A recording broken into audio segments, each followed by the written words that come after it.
பிரதட்சணம் அப்படின்னா சுற்றி வர்றது அப்படின்னா கடிகாரம் சுத்துற திசையில் வர்றது. குறிப்பாக நாதன் ஹெமிஸ்பியரில், அதாவது ஈக்குவேட்டருக்கு மேலே. இயற்கை நிகழ்வே இப்படி தான் இருக்குது. இந்த சக்தி அமைப்பை இப்படி தான் வேலை செய்யுது. அதனால் நாதன் ஹெமிஸ்பியரில் இருக்கிற ஒரு சக்தியான இடத்துல இருந்து அந்த பலனை நீங்கள் முழுமையாக அடையணும்னா, இல்லை அந்த சக்தியை உள்வாங்கிக்கணும்னா, நீங்கள் அந்த இடத்த கடிகாரம் சுற்றுற திசையில் சுற்றி வரணும். நீங்கள் சில இயற்கை சக்திகளோடு சேர்ந்து தான் இப்போ நகர்றீங்க.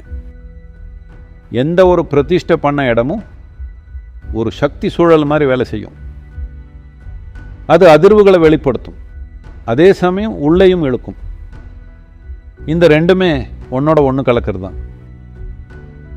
இந்த ரெண்டுமே நாம் தெய்வீகம்னு சொல்கிறதும் நான் சொல்கிறதும் ஒன்னோட ஒன்று கலக்கிறது தான். அதுதான் நடக்குது. அடிப்படை என்னன்னா, நீங்கள் இதை புரிஞ்சுக்கணும். இந்த கலாச்சாரத்தில் நமக்கு கடவுளை பார்க்கணுன்னு ஆசை கிடையாது. இங்கே நம்ம கடவுளாகவே ஆகணும்னு நினைக்கிறோம்.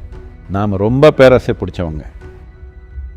ஆமாம், அந்த தெய்வீகத்தை உணர்ந்து நாமளே அதுவாக மாறணும்னு நினைக்கிறோம்.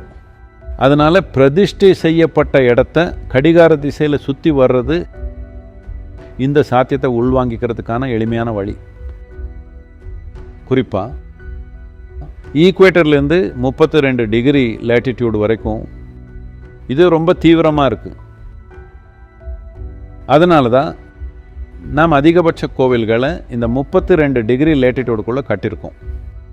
ஏன்னா இங்கே தான் உங்களுக்கு அதிகபட்ச நன்மைகள் கிடைக்கும்.